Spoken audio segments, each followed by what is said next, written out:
Bonsoir, bonsoir chers amis internautes.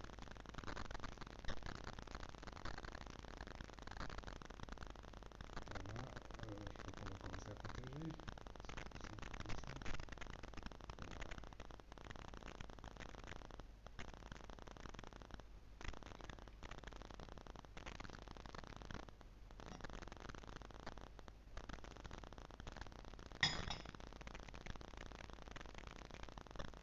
Bonsoir. Ils sont toujours sur le Ndogu. Voilà, on va essayer de partager, informer que nous sommes là.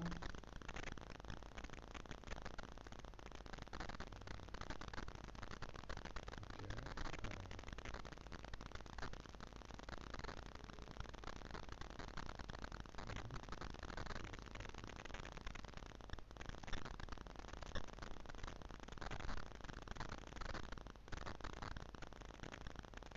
Voilà, on va commencer par partager. Bonsoir, bonsoir à tout le monde.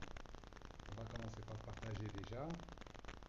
Je crois que les gens sont sur leur Ndogu, donc il est important qu'on puisse partager pour que tout le monde soit informé que le live est en train de démarrer. Voilà.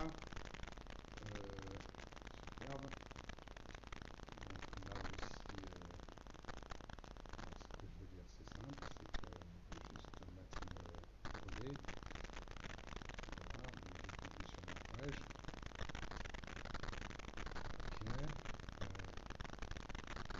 Alors, je vais partager pour les groupes. Bonsoir Diop Bara.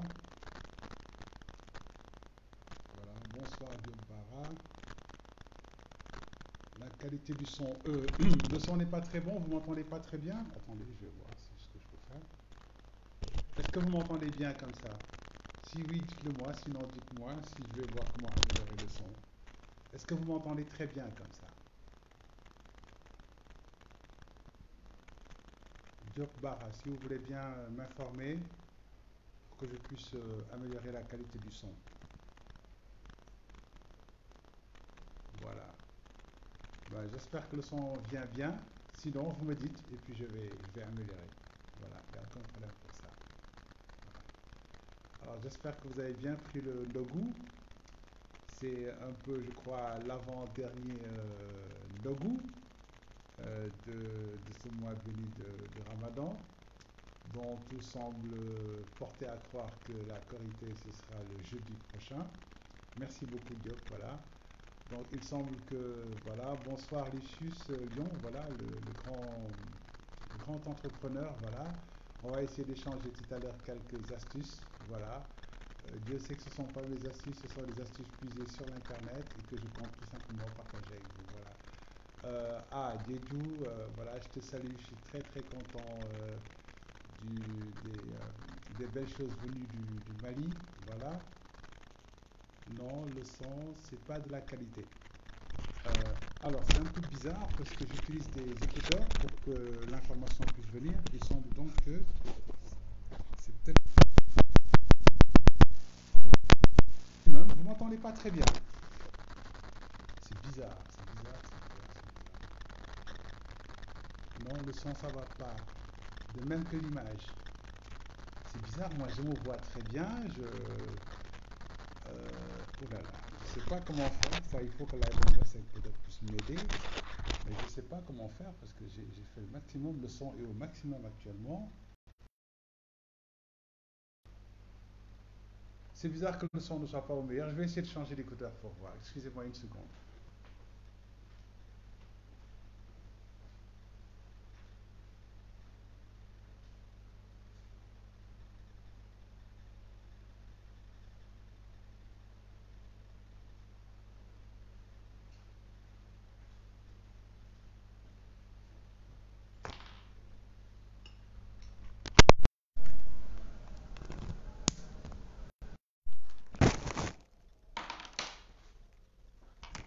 Voilà. Est-ce que vous m'entendez mieux comme ça? Est-ce que vous m'entendez mieux comme ça? Non? Est-ce que vous m'entendez mieux comme ça? J'ai pas encore de réponse. Prestation. Oui, Khadjata, est-ce que vous m'entendez mieux comme ça?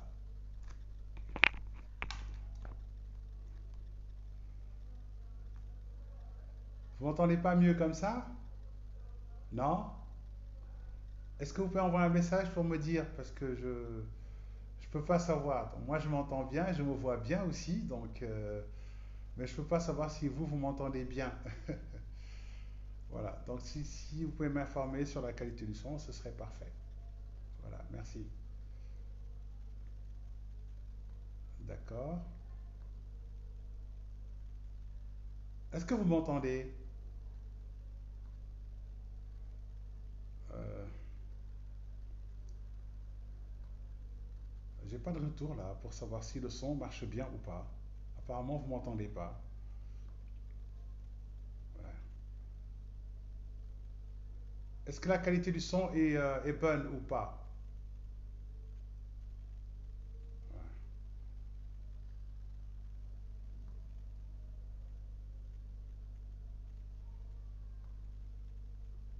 ouais. Je vois pas de retour. J'ai pas de retour là sur la qualité du son.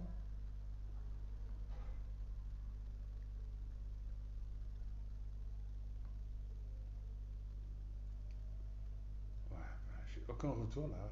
Donc, je vois. Est-ce que vous m'entendez bien?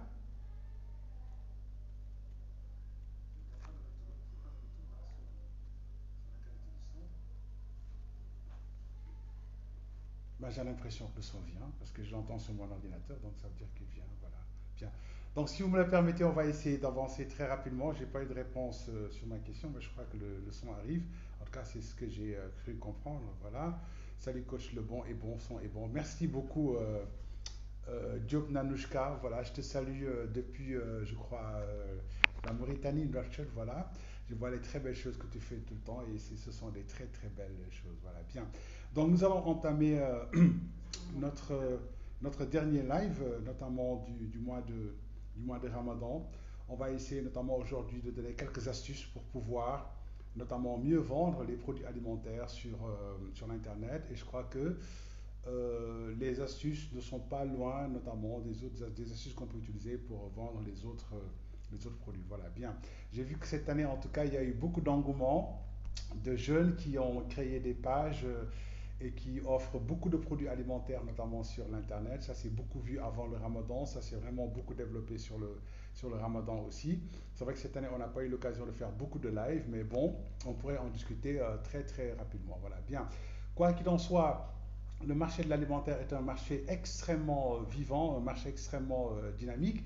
Ça, je crois que vous tous, vous le voyez. Voilà. Ce marché-là, notamment, c'est vrai que avant, il n'était pas le marché de prédilection, notamment de la vente à distance. C'était plus des produits non alimentaires qui, au départ, étaient des produits qui étaient soumis à la vente à distance.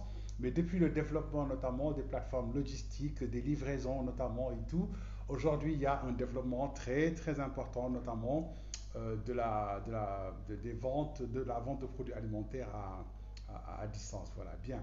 Donc, je voudrais partager avec vous juste quelques astuces pour voir notamment comment améliorer la vente de ces produits alimentaires et comment aussi éviter de tomber dans les pièges notamment afin que la vente puisse se faire dans les meilleures conditions possibles. Voilà, bien.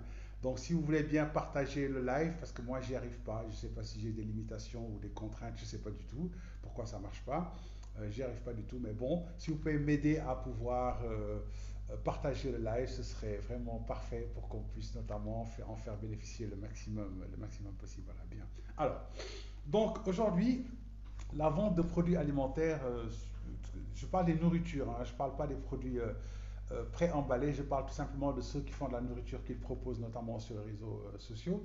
Il est important aujourd'hui qu'on puisse quand même partager un certain nombre d'astuces ou en tout cas de conseils pour améliorer la vente de ces produits en ligne. Voilà, bien. Donc, 12 conseils. Le premier conseil, c'est d'abord notamment regarder tout ce qui va concerner la réglementation et la loi sur la production et la commercialisation de produits alimentaires. Voilà. Je vois que beaucoup de personnes, notamment ont des pages, généralement c'est des gens qui sont très bons en cuisine, qu'ils soient des cuisiniers professionnels ou non professionnels, qui proposent beaucoup de repas, notamment que ce soit des nems, des beignets, des gâteaux, des pizzas, des dibis, tout ce que vous voulez, qui le proposent vraiment sur Internet et que les gens achètent notamment sur les réseaux sociaux. Je crois que ça marche beaucoup. Les serrères en sont très très très contents. Voilà. Mais ce qui se passe, c'est que derrière, on ne sent pas qu'il y a notamment, en tout cas, une analyse ou une étude liée notamment à la législation. Voilà. Donc beaucoup de gens vendent, et dans cette vente, ce sont des gens qui n'ont aucune qualité juridique, c'est-à-dire que c'est des gens qui n'ont pas d'entreprise juridiquement parlant et qui en fait peut-être n'ont pas fait l'effort d'aller voir réellement dans l'activité qu'ils font ou bien dans l'activité qu'elles font, ces personnes-là, est-ce qu'il n'y a pas un encadrement juridique. Voilà. Alors qu'il est très important de savoir qu'au Sénégal, la production, la transformation, le transport et le stockage des produits alimentaires est particulièrement bien réglementé. Voilà. Je ne vais pas vous sortir la législation là-dessus, mais je vous conseille très très fortement d'abord de commencer à réglementer votre statut juridique. C'est-à-dire que au lieu de vendre comme ça tout simplement en tant que personne, si vraiment votre activité commence à prendre de l'ampleur et que ça devient une activité principale pour vous, allez complètement créer une entreprise. Créer une entreprise, c'est très très facile. Vous allez dans n'importe quelle chambre de commerce, mais il y a plus simple que ça. Il y a le guichet unique, notamment de la création d'entreprise, sous 24 heures, qui se passe notamment au niveau de l'APIX. Au niveau de l'APIX, vous pouvez rapidement créer un GIE, une entreprise individuelle, une SUARL, une SARL ou une SA, ça dépend de vous. En cas, créer une petite entreprise qui déjà vous donne notamment une base légale pour réaliser votre activité.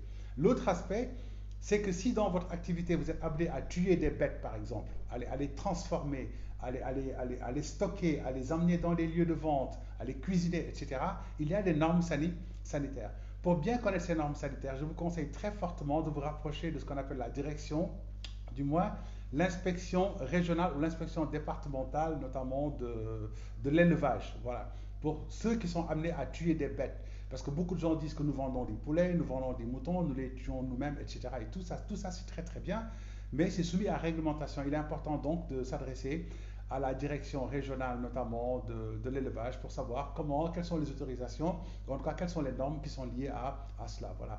Il est important aussi notamment de pouvoir s'adresser au service d'hygiène pour voir quelles sont les normes d'hygiène liées notamment à l'abattage, le transport et la cuisine, le stockage notamment des produits alimentaires, sinon vous risquez d'avoir de très très mauvaises surprises. Voilà. Il faudra aussi voir au niveau du ministère du Commerce l'autorisation que vous devrez avoir notamment de mise en marché de vos produits, parce que vous ne devez pas vendre des produits sans avoir notamment une autorisation du ministère du Commerce. Donc les aspects légaux là sont les aspects extrêmement importants à prendre en considération. En sus de ça d'ailleurs, quelquefois ce qui se passe c'est que quand vous vendez des produits alimentaires, il peut y avoir des désagréments possibles, notamment des problèmes d'indigestion ou en tout cas des problèmes qui sont liés à l'alimentation elle-même ou des problèmes qui sont liés à la livraison elle-même notamment. Et il est important dans certains cas, par exemple, de souscrire à une assurance pour qu'en cas de problèmes liés notamment à l'alimentation, qu'il y ait des problèmes de santé qui peuvent survenir. Je ne le souhaite pas du tout, j'en ai pas encore entendu parler, mais c'est des choses qui sont possibles. Dans les cas où le risque pourrait se présenter, où le risque semble être plus ou moins important, il est important de souscrire une assurance pour éviter notamment ce type de désagrément. Voilà. Deuxième astuce, bonsoir Laïvan Vasek, bonsoir Lakiné, l'ami de Ria Bandiaï qui fait de très très belles choses. Voilà. Je me promets notamment de goûter à votre cuisine juste après le Ramadan, Inch'Allah. Ça, c'est vraiment quelque chose que je ferai avec énormément de plaisir. Voilà, bien. L'autre aspect notamment, c'est qu'il faut faire preuve de transparence quand on vend des produits alimentaires. Le produit alimentaire, il entre directement dans notre ventre. Voilà, donc nous tous, nous le savons. Généralement, quand on mange des produits alimentaires, nous tous, nous le savons au Sénégal, au départ, on fait ce qu'on appelle du lémou, c'est-à-dire on va essayer de réciter des sourates, de dire bismillah, de verser de l'eau, des trucs comme ça, etc. Tellement pour nous, le produit alimentaire est fondamentalement important. Donc, notamment, il faut rassurer les gens, parce que comme je le dis, tout part dans l'esprit des gens. C'est dans la tête que ça se passe. On va aimer un produit ou ne pas l'aimer, avoir confiance ou pas, ça c'est vraiment dans la tête des gens que ça se passe. C'est pourquoi il est nécessaire notamment de pouvoir faire preuve de transparence. Alors, faire preuve de transparence, notamment dans votre manière de travailler. Donc il est important de pouvoir très clairement dire où est-ce que vous cherchez vos produits, comment est-ce que vous les obtenez, de montrer même éventuellement votre lieu de travail, comment est-ce que vous travaillez, avec quel ustensile, avec quel outil, avec quel notamment, qu'est-ce que j'allais dire, avec quel système, je ne vais pas dire système qualité, mais en tout cas avec quelle propreté, avec quelle gestion de la propreté notamment dans vos établissements pour préparer votre cuisine notamment. Et ça, c'est extrêmement important, notamment en termes de transparence et d'éthique dans l'activité que vous faites. Et c'est important aussi de dire où est-ce que vous trouvez vos produits, parce que quelquefois, notamment, vos fournisseurs peuvent eux-mêmes être une source de crédibilité pour les produits que vous vendez. Donc ça, c'est vraiment quelque chose de très, très important. Ne soyez pas dans une approche très opaque en disant nous vous offrons juste des produits. Quelquefois, les clients ont besoin de savoir parce que justement, quelqu'un qui sait cuisiner ou qui sait le faire, quand il décide d'acheter chez quelqu'un d'autre, généralement, il va avoir la même qualité ou plus que ce qu'il fait. Donc, il faut savoir quels sont vos produits, où est-ce que vous les achetez, comment est-ce que vous les préparez, comment est-ce que vous les cuisinez, comment est-ce que vous les emballez. Tout ça, c'est quelque chose de très important. D'où, on y reviendra tout à l'heure, la nécessité quelquefois de faire des lives pour montrer comment est-ce que vous travaillez, pour que les gens aient plus confiance, notamment dans votre manière de travailler. Ça, c'est quelque chose de très important. Voilà, bien. Le troisième conseil que je peux donner, c'est notamment les conseils concernant le choix des fournisseurs. J'en ai parlé un peu tout à l'heure. Les fournisseurs, il est important de les avoir, de les choisir de manière très sélective, surtout quand on est sur des labels. Par exemple, quand on dit qu'on fait des produits bio ou des produits naturels ou des produits authentiques ou des produits d'origine d'un terroir, il est important de pouvoir le prouver. C'est très important de dire que, par exemple, nous utilisons, par exemple, je ne sais pas, du poulet, par exemple, qui vient de Bargny. Il est important de pouvoir montrer votre fournisseur comment est-ce qu'il élève ses poulets, etc., etc. Ça rassure les gens, c'est très important. Quand vous utilisez, par exemple, des légumes, vous dites que nous approvisionnons auprès de telle ferme. Il est important de partager l'information aussi sur votre fournisseur, comment est sa ferme, comment est-ce qu'ils font l'agriculture, quel est le soin qu'ils prennent dans les produits, etc., etc. Donc tout ça, c'est aussi quelque chose qui va être très très important, notamment pour rassurer le consommateur. Voilà, bien. Il va de soi que si vos fournisseurs ont des labels, c'est encore mieux. Mais bon, c'est rare au Sénégal que les gens, la culture du label n'est pas encore très installée, notamment chez nous. Mais il est important qu'en tout cas, dès à présent, vous puissiez aider vos fournisseurs à avoir des labels ou en tout cas une reconnaissance de la qualité de leurs produits, que ce soit des produits de label bio, etc. De toute façon, ces labels-là existent déjà au niveau mondial. Quand vous allez en Europe, vous avez des normes comme AB, comme Nature et Progrès, etc. Il y a beaucoup de normes qui existent déjà. Au Sénégal, ces normes-là ne sont pas encore très développées, même si EcoCert a fait une tentative d'entrée sur le marché africain, notamment le marché ouest africain. Beaucoup de travaux, beaucoup de projets ont été mis en œuvre pour pouvoir permettre aux producteurs d'avoir de la certification. Voilà. Mais je crois que si vous pouvez aider vos fournisseurs à avoir de la certification, ce serait encore mieux. Bonsoir Khalifa, si vous voulez bien partager, parce que j'y arrive pas personnellement. Merci. Voilà, bien. Donc il est important de pouvoir réellement avoir de très bons fournisseurs. Voilà. Alors, si maintenant vous n'êtes pas sûr de vos fournisseurs, parce que quelquefois quand même on s'approvisionne n'importe où, on s'approvisionne au marché, on s'approvisionne auprès des gens qui peut-être ne sont pas très sûrs, ça peut poser un problème. Voilà. Parce que si par exemple vous achetez auprès d'un Baï-Guinard qui est au marché, qui a la réputation d'avoir de bons produits, mais qui n'est pas propre, qui est sale ou qui fait des activités qui ne sont pas très nettes notamment, il se peut que demain, un de vos clients vous retrouve sur le marché et aille dire sur l'internet, bah, écoutez, j'ai trouvé Monsieur Khan qui nous vend ces bons tièvoudieunes là, mais en fait, ils achètent le poisson auprès de tel qui est vraiment quelqu'un de très sale, etc., etc. Donc ça peut ruiner votre marque, ça peut ruiner votre image, c'est très important d'y faire attention. Voilà. Alors, maintenant, si vous n'arrivez pas à avoir, comme je l'ai dit, de très bons fournisseurs référenciés, en tout cas qui font du travail qu'on peut montrer et sur lequel on peut être sûr que c'est bien fait, vous pouvez commencer déjà à vous approvisionner auprès des points de vente de détail qui sont les points de vente modernes. Notamment, je ne veux pas sortir de nom de marque, voilà, mais le fait de dire qu'on s'approvisionne auprès de tel magasin, dans tel rayon, etc. et tout, c'est déjà un bon début et ça permet de rassurer votre clientèle. Donc le choix des fournisseurs est extrêmement important et si vous pouvez partager avec votre communauté les vidéos sur ce que fait votre fournisseur, comment est-ce qu'il prépare les produits, comment est-ce qu'il les égorge, comment est-ce qu'il les stocke, comment est-ce qu'il les garde, etc. comment est-ce qu'il les transforme et tout. Tout ça, ça peut être des gages très importants pour assurer notamment votre clientèle. C'est très important d'y penser. Présentez vos plats, c'est très très joli, mais présentez aussi en amont comment est-ce que vous cherchez vos ingrédients, le soin que vous y prenez, la qualité que vous y faites. C'est quelque chose qui peut aussi rassurer notamment qui peut aussi rassurer la clientèle. Voilà, bien. Alors, le quatrième conseil que je peux donner, c'est notamment de se dire, de définir très clairement comment est-ce que vous allez produire ce que vous allez proposer à la clientèle. Alors, vous avez deux ou trois possibilités, notamment, vous avez la possibilité vous-même de faire le travail à domicile. Alors, beaucoup, effectivement, d'entre les gens que je vois souvent sur l'Internet, en dehors des restaurants, bien sûr, c'est des gens qui font ce travail à domicile. Voilà. Alors, j'en vois quelquefois même qui prennent des photos qui ne sont pas forcément des très très belles photos.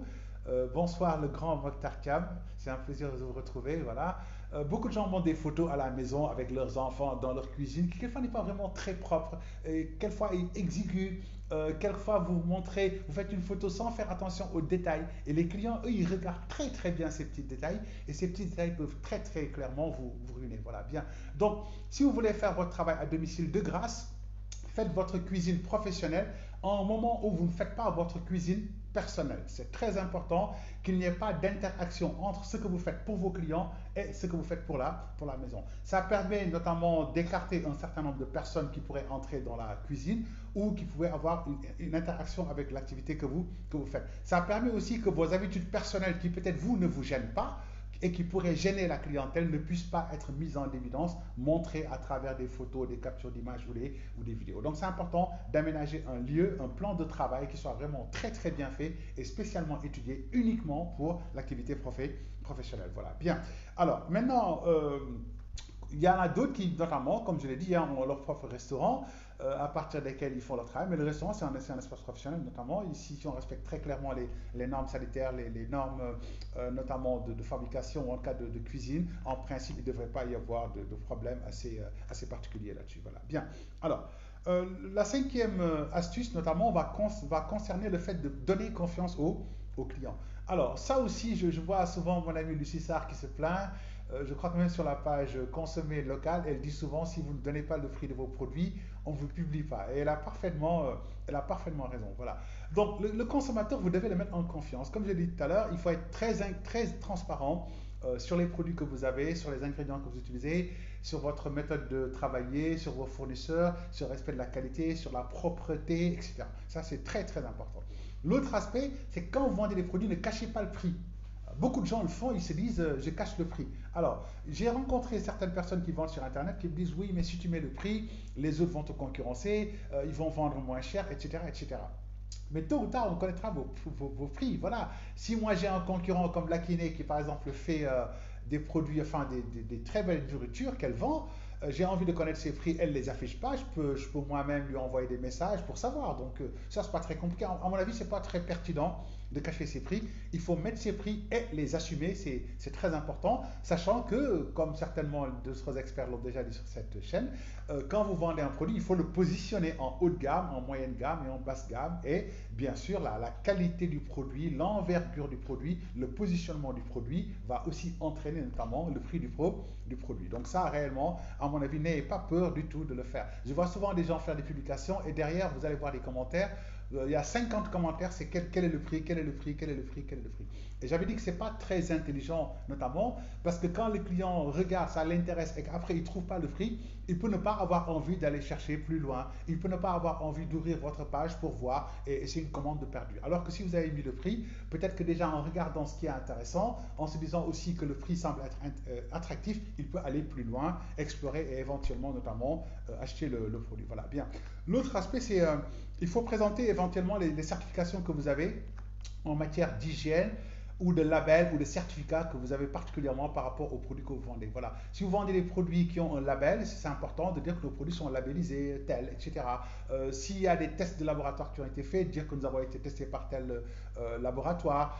Si aussi vous avez une reconnaissance professionnelle, parce qu'elle fois ce qui se passe, c'est que des guides comme le guide Routard ou d'autres types de guides, notamment, ou en tout cas des experts du secteur, font une notation notamment des cuisiniers qui peuvent dire que c'est très bon, soit enfin, une note entre 1 et 5, etc., ou entre 1 et 10, ça dépend. Donc si vous avez des choses de ce genre-là, il est important de pouvoir les noter. Voilà. D'où aussi l'intérêt, et ça c'est très important, quand vous faites de la cuisine à domicile, que vous vendez notamment au grand public, de se rapprocher quelquefois des grands chefs qui, eux, ont une certaine notoriété. Voilà. Vous prenez quelqu'un comme Djibril Diouf, voilà, je le salue au passage, qui est un grand chef très connu au Sénégal et dans le monde, et qui est enseignant et qui donne son savoir partout, qui a aussi un avis très respecté et très autorisé. L'avis, par exemple, de quelqu'un comme Djibril Diouf sur ce que vous faites va être un plus, notamment pour mieux rassurer le consommateur. Voilà, bien.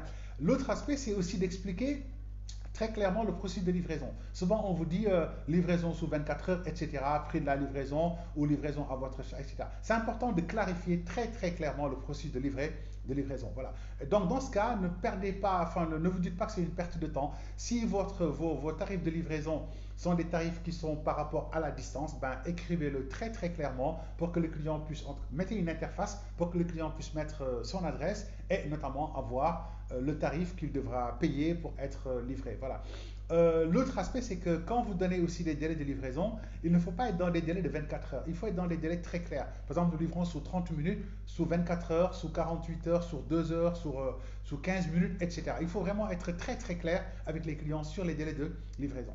Et pour ça, il faudrait aussi travailler avec des développeurs. Et ça, vraiment, le dernier conseil que je donnerai à la fin, il faut avoir des spécialistes derrière. C'est important, par exemple, souvent les gens ils vous disent que nous livrons, mais donnez-nous votre adresse, après ça va être c'est où, je suis près de la porte, je suis près du marché, je tourne à gauche, à droite, etc.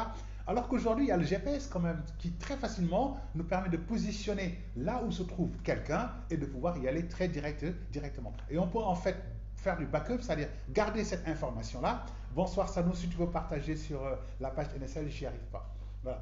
Donc, si par exemple aujourd'hui j'ai un client comme Sanidia qui me commande, je lui dis mais écoutez monsieur, est-ce que vous pouvez nous passer votre position GPS? Il nous la passe, on la garde. C'est que la prochaine fois qu'il commande, on n'a plus besoin de lui dire monsieur aussi où, etc., etc. Donc, on a déjà la position, on sait exactement où il veut, mais on peut aussi, surtout à partir de l'outil Google Maps, savoir combien de temps ça nous prendra en moyenne pour pouvoir faire la livraison. Et donc, respecter ce délai de livraison. Nous reviendrons tout à l'heure sur l'importance de respecter les délais de livraison. Voilà, bien. L'autre aspect, c'est comme je l'ai dit tout à l'heure, c'est important de pouvoir partager notamment les témoignages de vos clients. Vous avez certainement des clients qui disent de très très bonnes choses de vous. Je crois qu'il faut les partager. Je vois que beaucoup de personnes qui vendent des produits alimentaires partagent quelquefois des vidéos de leurs clients ou de leurs clientes satisfaits qui leur disent on est très satisfait, on est très content, etc., etc. Voilà. Sauf que au Sénégal, on a un très très sérieux problème, c'est qu'on ne fait pas la différence entre témoigner sur un produit et témoigner sur une personne. Ça aussi, c'est un gros problème que nous avons. Donc souvent, les gens, quand on leur demande de témoigner, ils témoignent sur la personne. Voilà, en disant, oui, c'est que M. Khan, c'est un bon cuisinier, je l'aime bien, il est généreux, il est gentil. C'est pas important, ça. Le plus important, c'est que la personne dise, oui, mais le mardi passé, je n'avais pas d'idée pour faire de la cuisine, je suis très très fatigué. Alors j'ai regardé sur la page Facebook de Monsieur Khan, j'ai fait une commande par exemple de poulet au vermicelle, ça a été quelque chose d'extraordinaire, j'ai jamais autant mangé, etc. Quand vous regardez le goût de tel, etc. et tout, la propreté, c'était génial, vraiment je vous le recommande, moi je recommanderais la prochaine fois, ce sera plutôt par exemple un méchoui, des trucs comme ça. Ça, par exemple, c'est très clair. On parle du produit, de la qualité, de la saveur, de la présentation, de la livraison, du service, etc. Et c'est un témoignage sur votre activité. Et ce type de témoignage peut avoir un impact extrêmement positif sur les autres clients. Mais si je dis, ok, Monsieur Khan, vraiment, j'achète chez lui parce qu'il est très gentil, il est bien, c'est un ami, il est bon. Moi qui regarde le témoignage et qui ne vous connaît pas, je vais juste dire que c'est un ami qui veut faire du bien à son ami. Mais ça ne prouve pas que ce que vous vendez est très bon. Donc il est important de faire cette distinction entre les témoignages sur la personne et les témoignages sur l'activité. Dans le cas précis de la commercialisation, ce qui est le plus important, c'est le témoignage sur l'activité, notamment le produit que vous vendez, la qualité du service. Voilà, bien. Alors, c'est important aussi, notamment, d'avoir un réseau de livreurs qui est un réseau de livreurs fiable. Ça aussi, c'est très important. Quelquefois, le livreur peut être amené à encaisser l'argent. Heureusement qu'il n'y a pas beaucoup de livreurs qui sont qui sont des livreurs qui ne sont pas honnêtes, voilà. Mais il peut se passer quelquefois des problèmes où le livreur, notamment, il peut détourner l'argent ou ne pas connaître exactement le prix, des trucs comme ça. Donc ça aussi, ça peut amener des problèmes, voilà. L'autre aspect, c'est aussi quelquefois, le client n'est pas très informé des modalités de livraison, voilà. C'est-à-dire, il amène le produit où il pense que la livraison est déjà payée et le livreur lui demande, par exemple, ensuite de payer. Ça aussi, c'est des choses assez intéressantes sur lesquelles il est important de clarifier les choses, voilà. J'en connais quelquefois des personnes très gentilles qui vont dire à certains clients, écoute, je t'offre la livraison, mais ils ne le disent pas au livreur. C'est fait que le livreur, quand il arrive, il demande la livraison et vous êtes surpris en vous disant, mais pourquoi il demande la livraison alors que normalement, etc. Donc ça, c'est des choses, c'est des choses très importantes sur lesquelles il faut faire très attention. Voilà, bien. L'autre aspect, c'est de pouvoir communiquer de manière très efficace avec notamment votre clientèle. Communiquer de manière très efficace, c'est quoi? C'est communiquer en temps réel.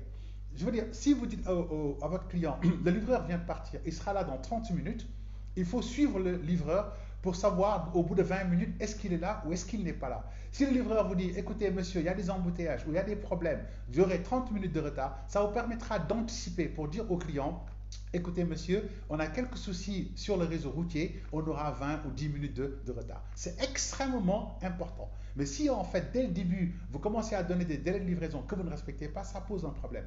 Parce que la personne qui attend votre commande a d'autres contraintes aussi de temps. Ou bien elle va planifier ses activités, aller prendre sa douche, aller dormir, aller sortir, etc. Il a d'autres activités en fait qu'il va planifier par rapport au délai que vous lui avez donné. Donc si en fait il y a un changement de délai et que vous ne l'informez pas, ben, ça peut créer de la frustration et le client peut en faire ressortir un bouche à oreille négatif. Donc ça c'est quelque chose de très important. Voilà. Donc souvent on conseille aux gens d'avoir des chatbots qu'ils vont intégrer notamment dans leur page, dans leur marketplace pour pouvoir mieux communiquer avec les clients et leur permettre de faire un suivi de leur commande, savoir la commande se trouve où elle arrivera à quel moment. Voilà, bien.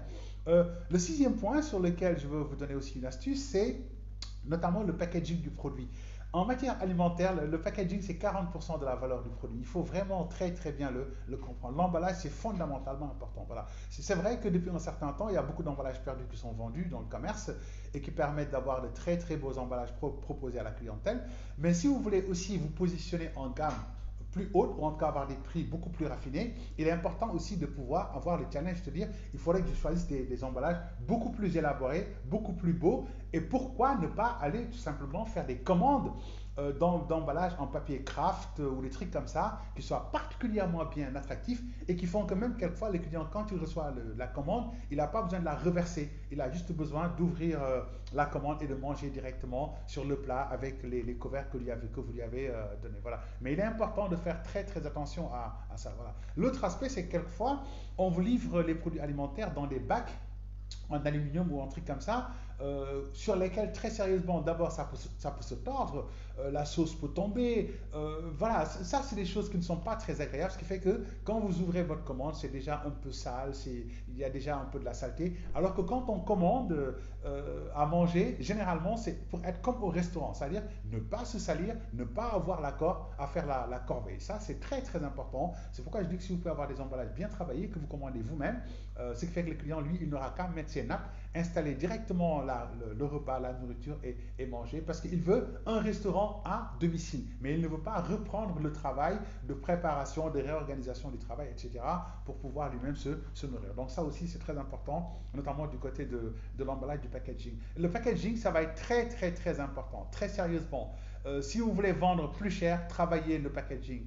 C'est pas sur la qualité de votre repas. Vous êtes certainement très fort en cuisine. Il y a des gens largement plus forts que vous. Mais la différence, ça va être sur le packaging, la présentation, le service. C'est sur ça que vous pouvez vendre plus cher. C'est pour ça que vous pouvez notamment fidéliser la clientèle. Voilà, bien. Souvent, on demande de se faire une petite astuce. L'astuce, c'est de se dire, par exemple, si je dois vendre pour faire des livraisons, je vais essayer moi-même de tester les livraisons sur moi, voilà, ou bien de les tester sur mes parents, ou sur ma soeur, ou sur une copine. Je vais tester avec eux pour voir, en utilisant tel emballage ou telle forme, notamment si je fais la livraison, comment est-ce que ça va arriver chez ma copine, ou chez ma mère, ou chez ma tante. Ça me permettra d'avoir une idée, pour voir est-ce que le transport est commode, est-ce qu'il permet de bien conserver le produit, etc.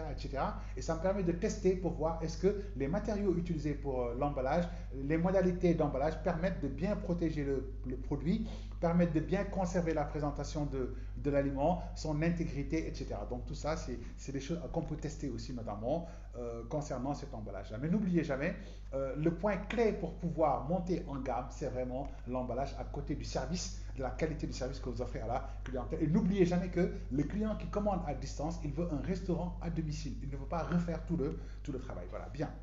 Alors, l'autre aspect, alors je le dis, hein, c'est très important parce qu'une fois on vous livre et vous êtes obligé de tout vous-même remettre. Alors que, au lieu de dire à quelqu'un, je vous offre je sais pas moi, du poulet ici, de la sauce là-bas, etc. et tout, quelquefois il est possible de proposer tout simplement un plat individuel. Je ne sais pas si vous y pensez. Un plat individuel, voilà. Notamment les célibataires, ils aiment ça où ils n'ont plus rien à faire. Le plat arrive, on sort et on mange tout de suite. Ou bien on réchauffe, on mange et ça part. Donc ça aussi, il faut y réfléchir. Plutôt que de faire tout le temps la même offre, il faut essayer de segmenter la clientèle, de faire des tests, d'essayer des nouvelles choses pour voir qu'est-ce qui peut permettre de discriminer la clientèle et de bien pénétrer la clientèle. Donc d'augmenter votre chiffre d'affaires, d'augmenter la clientèle, mais aussi d'augmenter le prix de vos produits. Parce que quand je vous vends un produit pour lequel vous allez vous-même faire le mélange et un produit pour lequel tout est déjà bien fait, forcément il va coûter plus cher que l'ancien. Mais si celui qui achète ce qui l'intéresse d'avoir du tout fait et qui n'a aucun effort à faire, forcément il sera prêt aussi à payer plus cher. Ça, c'est des choses auxquelles je vous invite forcément à réfléchir. Voilà, bien. Alors, donc l'autre aspect, c'est que quand vous faites le septième point concerne la livraison, j'en ai parlé tout de suite, mais la livraison, c'est pas seulement la livraison du genre je vous amène le produit. Il faudrait entrer dans le cadre de ce qu'on appelle un service après-vente. C'est très important de réfléchir service après-vente. Parce que souvent, qu'est-ce qui se passe? Le client commande, on le livre, on le laisse avec le livreur, on ne sait même pas d'ailleurs s'il a été livré à temps ou pas, etc. Et derrière, on ne rappelle pas pour savoir si le client a reçu sa commande à temps, est-ce que c'est bien présenté, est-ce qu'il a apprécié le repas, est-ce que ça lui a donné des idées, à quel autre type de repas est-ce qu'il voudrait, quel autre type de repas voudrait-il commander la prochaine fois, etc. Je vois que ça, par exemple, il n'y a pas d'effort là-dessus. On se dit juste, j'ai un client qui m'a fait la commande, j'ai donné au livreur, c'est terminé. Alors que c'est important, par exemple, notamment, non seulement de suivre le livreur pour être sûr qu'il livre à temps, et qu'en cas de pépin, dire au client on aura un petit retard. Arrivez là-bas, vous dites tout le temps au livreur, quand vous arrivez, envoyez-moi un SMS pour que je sache que vous êtes arrivé. Ça vous permet, vous, d'appeler le client, de dire bonjour monsieur Ndiaye, comment allez-vous? Ça va? Vous avez bien reçu votre commande? Voilà, le livreur est arrivé à l'heure, tout s'est très bien passé. Oui, c'est parfait. Bah, écoutez, je vous souhaite un très très bon appétit. Nous allons vous rappeler certainement d'ici demain ou après-demain pour voir comment est-ce que vous avez bien apprécié. N'hésitez pas aussi à nous appeler ou à faire des commentaires sur notre page. Ce sera toujours un plaisir pour nous de vous servir et de vous apporter notamment la meilleure restauration possible. Voilà, un truc comme ça. Le client, ça lui fait plaisir parce qu'il se dit on fait très attention à moi. Et notamment, donc, vous vérifiez l'heure de livraison avec le livreur. Ce qui fait, même s'il y a des retards, vous avez la possibilité, en fait, en appelant le client il va se calmer, il va se dire, bon, il y a eu des retards, mais ils ont été très sympathiques de m'appeler et tout, etc. Donc ça, c'est important. Ensuite, 2 jours, 3 jours après, ou même le lendemain ou le soir, on l'appelle pour dire comment est-ce que vous avez trouvé, vous l'avez mangé comment, vous l'avez mangé tout seul, c'était avec quelqu'un, etc. Ça nous permet de faire une petite enquête en douceur, de connaître les habitudes de consommation et d'achat du client, de faire et de lui faire des propositions, des recommandations, ce qui nous permet de pouvoir le fidéliser dans le temps. Donc ça, c'est extrêmement important. Voilà, bien. Alors, les livreurs maintenant, certainement qu'on va vous dire que c'est difficile d'avoir une équipe de livreurs, il faut travailler avec des freelances, etc. Mais là aussi, je vous conseille très fortement d'avoir des contrats avec les freelances. C'est-à-dire, même si c'est des jeunes qui ont leur propre moto, qui font de la livraison, proposez-leur des contrats de prestation de service. Voilà. Ça veut dire quoi? Vous ne les payez pas en fait. Vous ne leur dites pas je vais vous rémunérer. Mais vous faites un contrat, un accord commercial pour leur dire à chaque fois que j'ai une commande, je t'appelle, tu livres, pour chaque livraison, tu gagnes tant, ou bien tu gagnes tout ce qui est livraison, je te le paye, c'est pour toi, etc. Donc on va définir les normes, on définit les prix et on définit les modalités pour dire au client, au livreur, quand tu dois partir, quand on t'appelle, tu dois être là à tel moment, quand tu pars, tu as un délai, quand tu as des retards, tu es obligé de nous appeler pour nous informer, etc. Ça permet de formaliser la relation commerciale et en contrepartie, vous offrez un business à votre livreur en lui disant je vous garantis 50 000, 100 000, 200 000 de livraison dans le mois, mais en contrepartie, voilà les conditions. Ce qui fait que vous signez et ça vous permet vous aussi d'être bien protégé et d'assurer un service de qualité à votre clientèle. Voilà, bien. L'autre aspect, c'est de pouvoir être sur les bons réseaux sociaux. Notamment, je crois que les meilleurs réseaux aujourd'hui pour ce type de produit, c'est Facebook, c'est Instagram, c'est éventuellement TikTok, notamment, qui sont de très très bons réseaux pour pouvoir présenter les produits, les mettre en valeur, etc. Faire des témoignages, c'est vraiment très très important. Mais c'est important aussi de pouvoir créer du trafic sur vos pages. D'accord? Donc, créer du trafic sur vos pages, c'est comme par exemple, si vous avez un point de vente, vous allez amener les gens à venir vers votre restaurant. Sur l'Internet, ben, ce n'est pas un lieu, c'est virtuel. Donc, il faut attirer les gens. Pour ça, n'hésitez jamais à faire de la publicité sponsorisée. Ça ne coûte pas très cher. À 5 000, 10 000 francs, vous pouvez avoir des pubs sponsorisées, très très bien ciblées, qui vous permettent d'être vraiment largement plus visible. Voilà. N'oubliez jamais aussi sur vos produits de sortir les caractéristiques. Quand vous faites par exemple du thieboudion, ne seulement du bon thieboudion, sortez quelques éléments d'information sur le thieboudion, il faut le prendre à deux. Parce que là aussi, souvent, c'est des choses qu'on ne dit pas. Ce que je livre, est-ce que c'est pour une personne? Est-ce que c'est pour deux personnes? Ça aussi, c'est des choses qu'on doit pouvoir dire. Voilà. On peut aussi donner des informations pratiques sur les calories, notamment, ou bien des conseils pratiques pour dire voilà, le thieboudion est un truc, c'est un plat sénégalais, vous pouvez le prendre à tel moment ou tel moment. Le thieboudion que nous faisons est riche ou pauvre en trucs, etc. et tout. Ensuite, vous donnez des conseils pratiques après le thieboudion, prenez un bon verre de thé, ça vous permettra de mieux digérer, des trucs comme ça, pour éviter de le prendre à tel moment, des trucs comme ça. Ça, c'est des choses extrêmement intéressantes qui vous rendent très très très professionnels et qui permettront notamment de pouvoir mieux attirer la clientèle et de mieux les fidéliser. Voilà, bien. Donc, faites aussi quelquefois des actions promotionnelles. C'est très important de temps en temps de faire un peu de promotion des ventes, notamment sur les produits. Hein, notamment si vous avez assez de stock de produits sur lesquels les demandes ne sont pas très importantes, vous pouvez faire des actions promotionnelles pour attirer la clientèle et notamment pouvoir faciliter la commercialisation. Voilà, bien. Comme je l'ai dit aussi, n'hésitez jamais à mettre les prix de vos produits et n'hésitez pas aussi de mettre ce qu'on appelle une foire aux questions, c'est-à-dire de pouvoir dire quelles sont les questions que les clients peuvent se poser sur ce que je vends et vous allez en fait sortir un item pour sortir les questions et ce qui fait que le client, pour chaque question qu'il pourrait se poser, il a déjà la réponse préenregistrée. Ça évitera que les clients fassent 100 commentaires où chacun pose une question et que vous n'êtes pas dans la possibilité de répondre individuellement à chaque client. Donc vous pouvez dire, juste sortir un petit menu, poser votre question, vous sortez un déroulé, quels sont les différents types de questions, et pour chaque question, vous donnez la réponse. Ce qui fait que là, vous n'aurez pas à retraiter, à perdre du temps en fait à faire ce travail-là, parce que si vous n'avez pas quelqu'un, un community manager ou un développeur, ça va être extrêmement difficile vous-même de faire ce job. Voilà, bien. Donc l'autre aspect, mais ça aussi je vois que ça se développe beaucoup, c'est de développer notamment les fonctions shopping sur les réseaux sociaux, notamment les marketplaces, qui se développent très très bien sur Facebook. Voilà. Comme je l'ai dit tout à l'heure, aussi automatiser le service après-vente, mais ça c'est à travers les chatbots, les chatbots qui permettent de faire des réponses automatiques, aussi la foire aux questions. D'accord.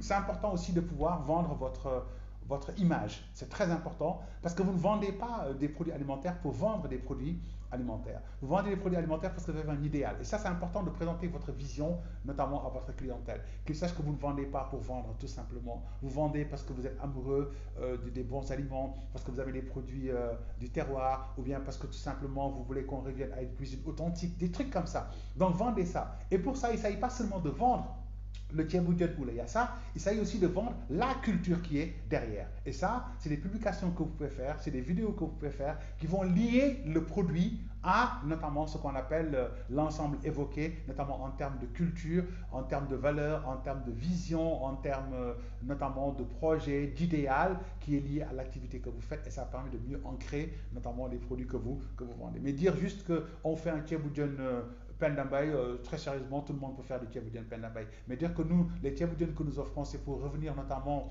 au thieboudion authentique, etc., que faisaient nos grands-parents et tout, faire des photos ou montrer des vidéos qui vraiment rappellent un peu cette culture-là. À mon avis, c'est quelque chose qui peut être particulièrement important. Voilà, bien.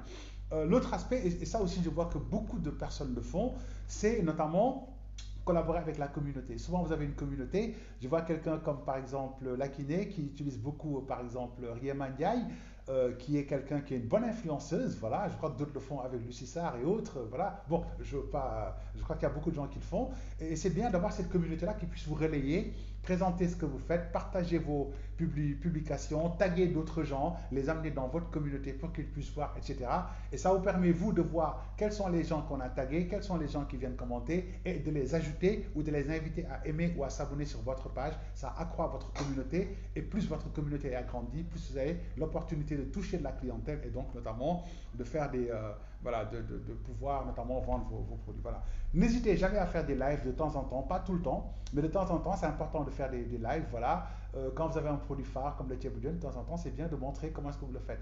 Alors, pour les lives, c'est vrai qu'il faut, ce serait bien peut-être de faire des lives sur des repas pour lesquels la durée est courte, parce que si vous voulez faire du Thieboudion en live, ça va être extrêmement lourd, et je crois que les gens n'auront peut-être pas le temps de vous suivre tout le temps, mais peut-être sur des petites recettes d'entrée, etc. et tout, vous pouvez faire des lives.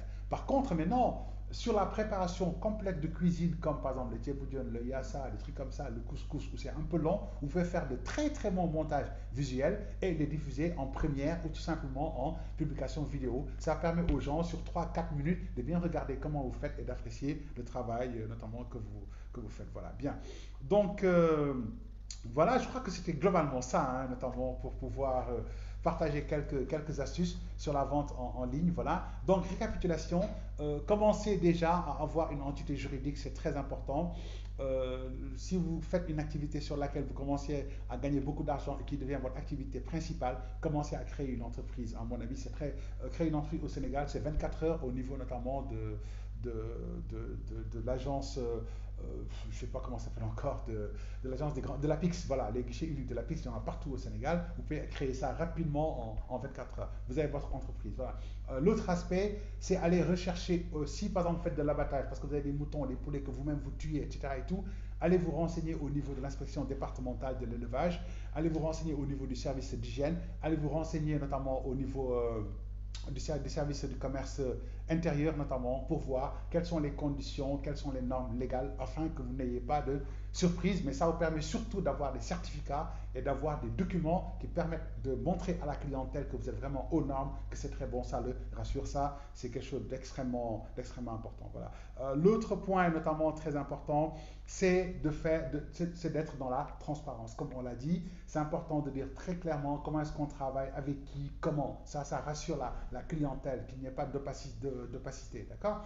Le choix des fournisseurs est fondamental. Connaissez vos fournisseurs, soyez sûr que c'est des gens qui ont une bonne image, soyez sûr que les gens sont des gens sérieux et même présenter ce qu'ils font à vos clients. Voilà. Évitez de choisir des fournisseurs douteux ou des fournisseurs qui ne sont pas sérieux ou des fournisseurs qui peuvent vous donner aujourd'hui des intrants et demain ne pas les donner. Donc ça, c'est un choix très important sur lequel vous devez faire attention. Ensuite, définir comment est-ce que vous allez travailler. Si vous avez assez d'espace à la maison pour faire une cuisine professionnelle, vraiment pour uniquement cette cuisine professionnelle-là, faites-le. Sinon, choisissez un temps uniquement dédié à la cuisine professionnelle qui n'est pas lié à la cuisine de la maison. Donc ça, c'est très important je crois, pour rassurer la clientèle et pour faire un service de qualité. Autrement, je crois qu'il faut migrer vers un restaurant, même si ce n'est pas un restaurant ouvert au public, un restaurant qui puisse notamment être dédié uniquement à la production de vos aliments. D'accord. Voilà. Alors, l'autre aspect, c'est comme je l'ai dit, donner confiance aux clients. C'est important que les clients sachent ce que vous faites, qui vous êtes, comment vous le faites, etc. Que l'ensemble des documents, des certificats que vous avez, que vous lui donnez ça, que vous montrez que vous êtes en règle, que vous respectez vos engagements en termes de livraison, de qualité de service, etc. Donc ça, à mon avis, c'est très important. Et de garder une communication véridique avec la clientèle pour être sûr que les engagements que vous prenez sont des engagements respectés en termes de produits demandés, en termes de services, en termes de délai de livraison. Et n'oubliez jamais derrière de pouvoir revenir vers le client pour voir s'il a été satisfait ou pas, ou en tout cas quelles sont ses propositions pour améliorer le service ou le produit. Voilà. Le packaging, j'en avais parlé aussi. J'ai dit que c'est 40% de la valeur des produits alimentaires, c'est très très important. Voilà, il ne s'agit pas seulement de dire on vend des packaging, je vais en acheter comme tout le monde, je mets du plastique, etc. et tout. Donc je dis réfléchissons. Il y a des gens peut-être qui sont des célibataires, qui vivent avec d'autres gens, qui voudraient être livrés et ne pas eux-mêmes avoir à refaire un travail de mélange pour pouvoir manger. Ils veulent avoir un plat tout fait. Donc ça, si on peut acheter des plats en plastique ou en carton très bien fait, avec même le brin de maison, et qu'on puisse le faire et ajouter un prix 30-40% plus cher, certainement que les clients seraient prêts pour ça. Parce qu'ils vont avoir un produit ou bien en tout cas un service sans souci, c'est-à-dire on leur amène une nourriture livrée, eux ils nous font couvrir et manger parce qu'on leur donne et l'assiette et la nourriture et les couverts. Et eux ils font que manger et jeter à la poubelle. Voilà, d'accord. Maintenant, dans d'autres cas, c'est des familles où par exemple les gens ont plus envie d'avoir du pack en gros et eux-mêmes de faire leur mélange. Mais ça, c'est à vous de faire la discrimination de la clientèle. Il est important d'étudier votre clientèle, de les questionner de manière continue pour voir quel est le contexte de consommation du produit, quels sont les besoins, quelles sont les motivations, quels sont les motifs d'achat, quelles sont les situations d'achat pour vous adapter et accroître notamment la demande de la clientèle. Parce que la meilleure manière d'amener d'amener un client à augmenter sa consommation, c'est de comprendre comment, pourquoi, dans quel contexte est-ce qu'il consomme. Ça nous permet de mieux nous adapter à chaque contexte et donc d'augmenter le nombre de commandes, notamment du client. Voilà. L'autre aspect, c'est sur la livraison. J'avais dit qu'il est important de ne pas seulement dire qu'on livre, mais de tester soi-même est-ce que sa livraison est bonne, est-ce que mes emballages sont bons, est-ce que les délais sont respectables, etc. De pouvoir aussi travailler sur l'identification GPS de la position de vos clients pour ne pas être là tout le temps à lui demander oui monsieur où est-ce que vous êtes, etc. et tout. Ça vraiment, si vous donne votre position, sa position GPS, je crois que vous avez tout ce qu'il faut pour ne plus lui poser de questions, mais surtout à travers des outils comme Google Maps, vous pouvez savoir combien de temps éventuellement il vous faut pour allier les clients, etc. Donc ça, c'est des choses assez importantes qu'il faut faire. Et faire le suivi aussi de la livraison pour savoir est-ce que le livreur qui est parti il y a 5 minutes et qui devait arriver dans 10 minutes, est-ce qu'il est toujours sur le chemin, est-ce qu'il a des blocages, etc.